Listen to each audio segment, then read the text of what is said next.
नादान नेहा ने प्रवीण से प्यार तो कर लिया, लेकिन जब उसने देखा कि प्रवीण अपने भाइयों के साथ मिलकर उसकी माँ और भाई के साथ कुछ भी उल्टा सीधा कर सकता है तो उसे प्रवीण से नफरत हो गई। इसके बाद जो हुआ शायद वह नेहा की नादानी का ही नतीजा था। दोपहर के 2:15 के आसपास गौरव घर पहुंचा तो उसे दरवाजा खुलवाने की जरूरत नहीं पड़ी, क्योंकि नमस्कार दोस्तों, मैं विशाल ठाकरे आपका अपने इस परिवार में स्वागत करता हूं और उम्मीद करता हूं कि आप सब लोग स्वस्थ होंगे, सुरक्षित होंगे।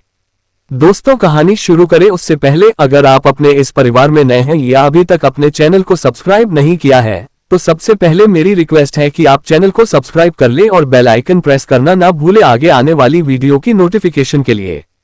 साथ ही साथ दोस्तों, कहानी में लास्ट तक बने रहे और कहानी के बारे में आपकी क्या राय है कमेंट करके जरूर बताएं। इसके साथ ही चैनल पर एक नया कंटेंट शुरू कर रहा हूं, इसमें आपके जो भी कमेंट होंगे उनका जवाब वीडियो के लास्ट में जरूर दिया जाएगा, तो दोस्तों कमेंट जरूर करें। क्योंकि मेरा अभी यह चैनल नया है इसलिए मुझे आपके सहयोग की बहुत ज्यादा जरूरत है, कृपया अपना सहयोग बनाए रखें। तो चलिए दोस्तों, अब आपका समय नहीं लेते और जानते हैं आज की क्राइम की कहानी। नादान नेहा ने प्रवीण से प्यार तो कर लिया, लेकिन जब उसने देखा कि प्रवीण अपने भाइयों के साथ मिलकर उसकी माँ और भाई के साथ कुछ भी उल्टा सीधा कर सकता है तो उसे प्रवीण से नफरत हो गई। इसके बाद जो हुआ शायद वह नेहा की नादानी का ही नतीजा था। दोपहर के 2:15 के आसपास गौरव घर पहुंचा तो उसे दरवाजा खुलवाने की जरूरत नहीं पड़ी, क्योंकि दरवाजा पहले से ही खुला था। बरामदे में साइकिल खड़ी करके वह सीधे अपने स्टडी रूम में घुस गया। बैग रखकर कपड़े बदले और किचन की ओर जाते हुए बहन को आवाज दी। बहन ने कोई जवाब नहीं दिया तो उसे लगा कि नेहा कान में ईयरफोन लगाकर गाने सुनते हुए घर के काम कर रही होगी, क्योंकि पानी की मोटर भी चल रही थी और वॉशिंग मशीन में कपड़े भी धुले जा रहे थे। उसने बहन की ओर ध्यान न देकर प्लेट में दाल चावल निकाला और अपने कमरे में जाकर खाने लगा। गौरव खाना खाकर हाथ धो रहा था, तभी एक गंदा कुत्ता घर में घुस आया। उसके शरीर पर तमाम घाव थे जिनसे खून रिस रहा था। उसे भगाने के लिए गौरव ने डंडा उठाया तो वह भागकर नेहा के कमरे में घुस गया। उसके पीछे पीछे गौरव कमरे में घुसा तो उसने वहां जो देखा उसे कुत्ते का होश ही नहीं रहा। वह बाहर आकर चीखने चिल्लाने लगा। उसकी चीख पुकार सुनकर मोहल्ले वाले इकट्ठा हो गए। उन लोगों ने कमरे में जाकर देखा तो पता चला कि उसकी बड़ी बहन नेहा छत में लगे कुंडे में दुपट्टा बांधकर लटकी हुई थी। गौरव ने रोते हुए यह बात फोन करके अपनी मां कुसुमती को बताई तो वह ऑफिस में ही बिलख बिलख कर रोने लगी। किसी तरह ऑफिस के सहयोगियों ने उन्हें घर पहुंचाया। नेहा द्वारा कुंडे में दुपट्टा बांधकर लटकने की सूचना पुलिस को भी दे दी गई थी। सूचना मिलते ही थाना सदर बाजार के थाना प्रभारी इंस्पेक्टर सत्यप्रकाश त्यागी बुंदू कटरा पुलिस चौकी के प्रभारी मनोज मिश्रा के साथ कुसुमती के घर आ पहुंचे। कमरे और लाश की स्थिति से प्रथम दृष्टया यही लग रहा था कि नेहा के साथ दुष्कर्म करके हत्या कर दी गई थी। उसके बाद लाश के गले में दुपट्टा बांधकर छत में लगे कुंडे से लटका दिया गया था, जिससे लगे कि इसने आत्महत्या की थी। इसकी वजह यह थी कि उसके पैर बेड पर घुटनों के बल टिके थे। थाना प्रभारी सत्यप्रकाश त्यागी ने घटना की जानकारी अधिकारियों को भी दे दी थी। फोरेंसिक टीम को बुलाकर लाश के फोटो कराए गए और फिंगरप्रिंट उठवाए गए। इसके बाद शव को नीचे उतरवाकर कमरे को सील करवा दिया। शव को पोस्टमार्टम के लिए भेजकर थाना प्रभारी पूछताछ करना चाहते थे, लेकिन कुसुमती होश में नहीं थी, इसलिए बिना पूछताछ किए ही वह थाने आ गए। थाने आकर उन्होंने अपराध संख्या 697/2013 पर भादमवी की धारा 302 के तहत अज्ञात लोगों के खिलाफ मुकदमा दर्ज करा दिया और विवेचना की जिम्मेदारी खुद संभाल ली। यह 8 अक्टूबर 2013 की बात थी। अगले दिन यानी 9 अक्टूबर को पोस्टमार्टम के बाद नेहा का शव उसके घर वालों को सौंप दिया गया तो घर वालों ने उसका अंतिम संस्कार कर दिया।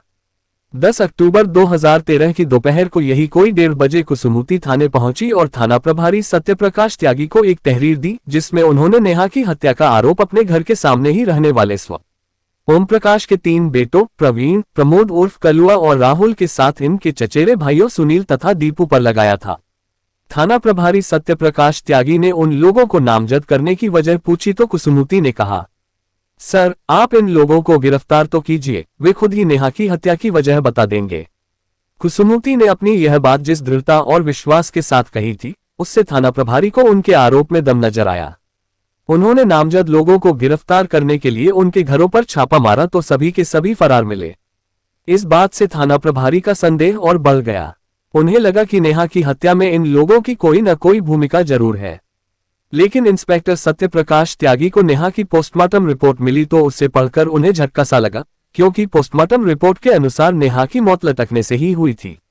वह शारीरिक संबंधों की भी आदी बताई गई थी। पोस्टमार्टम रिपोर्ट से सारा मामला ही उलट गया था, क्योंकि जिस स्थिति में नेहा की लाश मिली थी, ऐसे में कोई कैसे आत्महत्या कर सकता था। इस तरह के काम छिपा कर किए जाते हैं, जबकि नेहा के घर के सारे दरवाजे खुले थे। पानी की मोटर भी चल रही थी और वॉशिंग मशीन में कपड़े भी धुले जा रहे थे। नेहा को ऐसी क्या जल्दी थी कि वह पानी की मोटर और वॉशिंग मशीन का स्विच भी नहीं ऑफ कर सकी। पोस्टमार्टम रिपोर्ट के बाद नेहा की मौत रहस्यों में घिर गई थी। अब उसकी मौत का रहस्य तभी खुल सकता था जब नेहा की मां कुसुमूती द्वारा नामजद लोगों को गिरफ्तार करके उनसे सच्चाई उगलवाई जाती। धीरे धीरे पूरा महीना गुजर गया और पुलिस नेहा के संभावित हत्यारों तक पहुंच नहीं सकी। पुलिस पर आरोप लगने लगा तो एक बार फिर पुलिस ने तेजी दिखाई। फलस्वरूप 14 नवंबर 2013 को थाना सदर बाजार पुलिस ने नामजद लोगों में से मुख्य अभियुक्त प्रवीण को गिरफ्तार कर लिया। इसके बाद एक एक करके अन्य अभियुक्त भी गिरफ्तार कर लिए गए। थाना प्रभारी सत्यप्रकाश ने इन लोगों से नेहा की मौत के बारे में पूछताछ शुरू की तो पहले ये सभी उन्हें गुमराह करते रहे, लेकिन जब पुलिस ने उन्हें घेरा तो मजबूर होकर उन्होंने सच्चाई उगल दी। प्रवीण ने नेहा की मौत की जो कहानी सुनाई, उसमें प्यार तो था ही, उससे भी ज्यादा डर था, जिसकी वजह से इस प्रेम कहानी का दुखद अंत हुआ था। उत्तर प्रदेश के जिला अंबेडकर नगर के रहने वाले मनोज कुमार की नौकरी आगरा सीओडी में लगी तो वह आगरा आ गए थे। बच्चे छोटे छोटे थे, इसलिए वह पत्नी कुसुमूती और बच्चों को अंबेडकर नगर में ही मां के पास छोड़ आए थे। मनोज कुमार पूरे 3 साल अकेले ही रहे। 3 सालों में बच्चे कुछ बड़े हो गए तो मां ने कहा कि अब वह अपनी बीवी और बच्चों को ले जाए।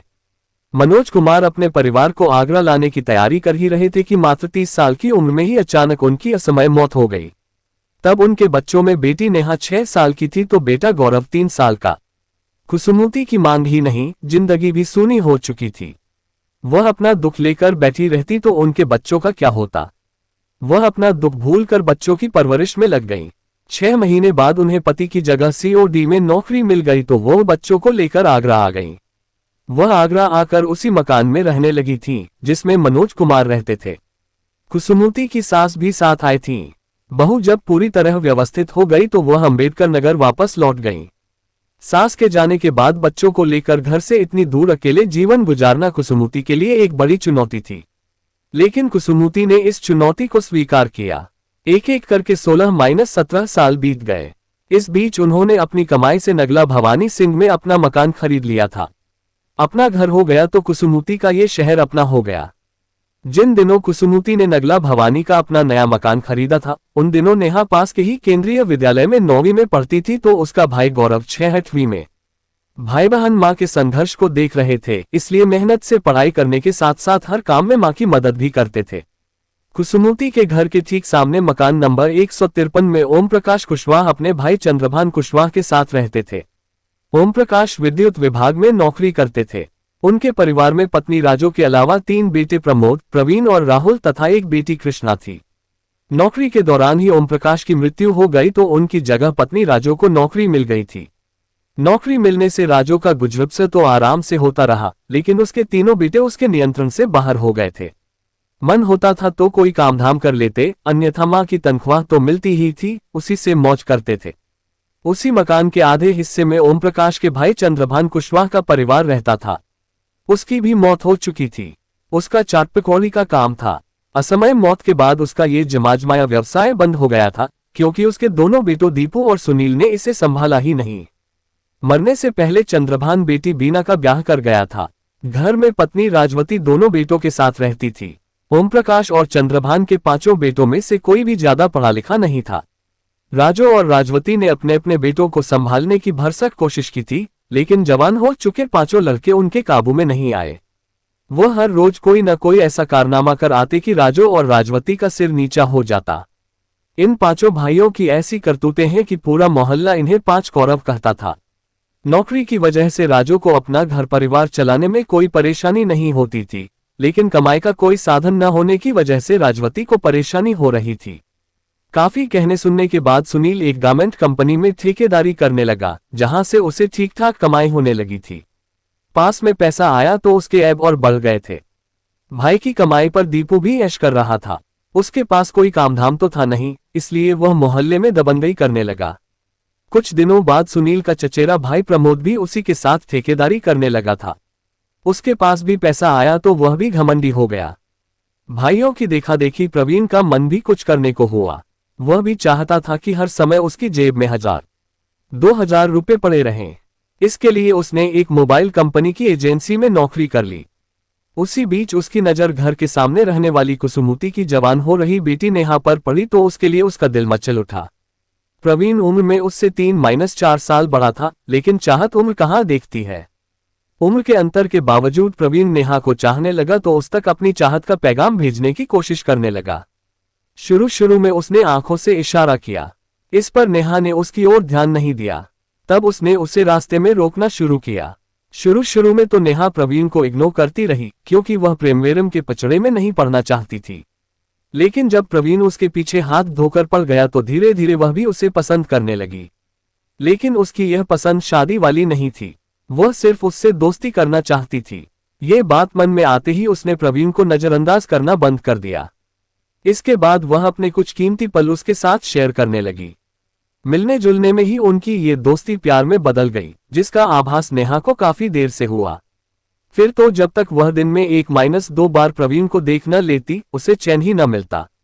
नेहा पूरे दिन घर में अकेली ही रहती थी, इसलिए दिन में जब उसका मन होता वह प्रवीण से बातें कर लेती। नेहा जिस प्यार को कभी बेकार की चीज समझती थी, अब वही उसे अच्छा लगने लगा था। नेहा को अपने प्रेमी प्रवीण से मिलने में कोई परेशानी नहीं होती थी। माँ ऑफिस चली जाती थी और भाई स्कूल। इसके बाद नेहा जब जहां चाहती फोन करके प्रवीण को बुला लेती।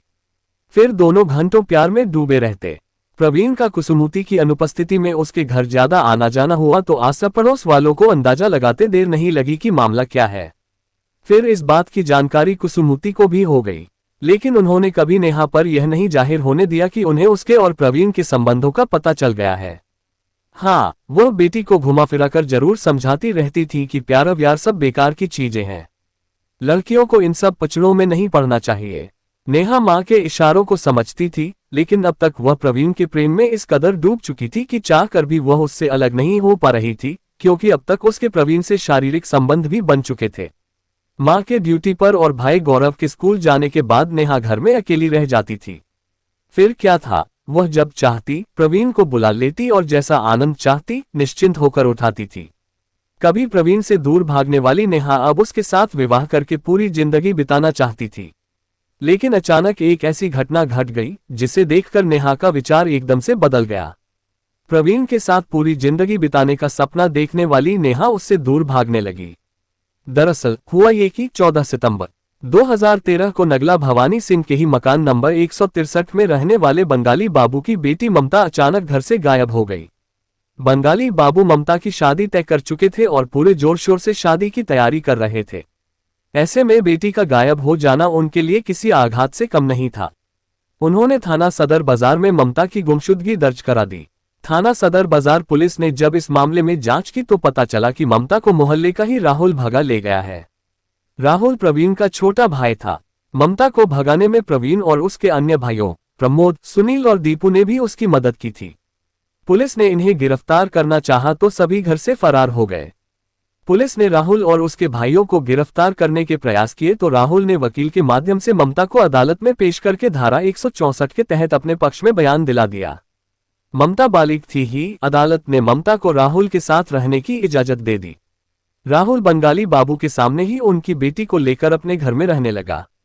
राहुल उन्हें जलील करने के लिए छत पर खुलेआम ममता के गले में बाहें डालकर अश्लील हरकतें करता।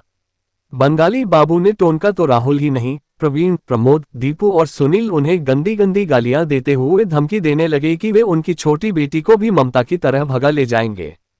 हद तो तब हो गई जब एक दिन राहुल ने अपने भाइयों के साथ बंगाली बाबू के घर में घुसकर उनसे मारपीट करके उनसे कहने लगा कि वह अपना मकान उनके नाम करा दे।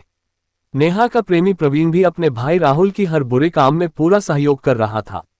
ये सब देखकर वह डर गई कि एक दिन ये लोग यही सब उसकी मां के साथ भी कर सकते हैं। यही सोचकर उसने दृढ़ निश्चय कर लिया कि अब वह प्रवीण से अपना हर तरह का संबंध खत्म कर लेगी। प्रवीण की हरकतों को देखकर उससे जितना प्यार था उससे कहीं ज्यादा नफरत हो गई। नेहा को प्रवीण और उसके भाइयों से डर भी लगने लगा, क्योंकि उन्होंने बंगाली बाबू और उनकी पत्नी के साथ मारपीट भी की थी। ये देखकर उसे लगा कि ये लोग उसकी मां पर भी हाथ उठा सकते हैं, उसके भाई के साथ भी कुछ उल्टा सीधा कर सकते हैं। इसके बाद नेहा ने प्रवीण से मिलना जुलना ही नहीं, फोन पर बात करना भी बंद कर दिया। प्रवीण उसे मिलने के लिए बुलाता तो वह इग्नोर कर देती। अब वह घर से भी नहीं निकलती थी, वह घर में रहकर अपनी पढ़ाई में लगी रहती। यही सब करते 10-12 दिन हो गए। इस बीच उसने अपनी मां से भी कह दिया था कि उससे एक गलती हो गई है, जिसे वह सुधारने की कोशिश कर रही है। कुसुमती को पता था कि उनकी बेटी से कौन सी गलती हुई है। वह चाहती थी कि वह स्वयं ही तय करे कि प्रवीण उसके लायक है या नहीं। शायद नेहा समझ गई थी कि प्रवीण उसके लायक नहीं है, इसीलिए वह उसे इग्नोर कर रही थी। प्रवीण को इस बात का एहसास हुआ तो नेहा का ये व्यवहार उसे पसंद नहीं आया। वह उससे मिलकर उसके बदले व्यवहार की वजह पूछना चाहता था, जबकि वह उसे मिलने का मौका नहीं दे रही थी। इसलिए एक दिन प्रवीण उसके पीछे पीछे उसकी कोचिंग पहुंच गया। नेहा ने उससे बात नहीं की तो घर आकर उसने उससे फोन किया। नेहा को पता था कि प्रवीण सीधे उसका पीछा छोड़ने वाला नहीं है, इसलिए उसने फोन रिसीव करके कहा, आज के बाद तुम कभी मुझे फोन मत करना, क्योंकि अब मैं तुमसे कोई संबंध नहीं रखना चाहती। ये हमारी अंतिम बातचीत है। इतना कहकर नेहा ने फोन काट दिया। नेहा की इस बात से प्रवीण भान उठा। उसे लगा कि नेहा ने उसे इस तरह जवाब देकर उसकी दबंगई और मर्दानगी को थप्पड़ मारा है। गुस्से में सीधे वह नेहा के घर जा पहुंचा। नेहा उस समय अपने कमरे में पोछा लगा रही थी, साथ ही वॉशिंग मशीन में कपड़े भी धुल रही थी। पानी की मोटर भी चल रही थी। पोछा की ही वजह से उसने मकान के सभी दरवाजे खोल रखे थे। उसे क्या पता था कि उसके मना करने के बावजूद प्रवीण जबरदस्ती उसके घर आ जाएगा। प्रवीण ने कमरे में जाकर नेहा के गाल पर एक थप्पड़ मारकर कहा, मैं मिलने के लिए बुला रहा हूं तो कह रही है कि मैं नहीं आऊंगी, तेरी यह मजाल। मैं चाहूं तो तुझे अभी उठा ले जाऊं और किसी वेश्या बाजार में बेच दूं, मेरा कोई कुछ नहीं कर पाएगा। पुलिस भी हमारे ऊपर हाथ नहीं डाल सकती। देख तो रही है, ममता मेरे घर में है, उसका बाप ही नहीं, पुलिस भी हमारा कुछ नहीं बिगाड़ पाए। प्रवीण की इस हरकत पर नेहा को भी गुस्सा आ गया। वह उससे भिड़ गई। इस पर प्रवीण बौखला उठा और उसने नेहा की ऐसी धुनाई की कि उसका एक दांत टूट गया और होठ भी फट गया। इस तरह नेहा पर अपना गुस्सा उतार कर प्रवीण जिस तरह आया था उसी तरह चला गया। प्रवीण के जाने के बाद नेहा ने अपनी हालत पर गौर किया तो उसे लगा कि जब इस सब की जानकारी मां को होगी तो वह जीते जी मर जाएंगी। वह ये सब कैसे बर्दाश्त करेगी।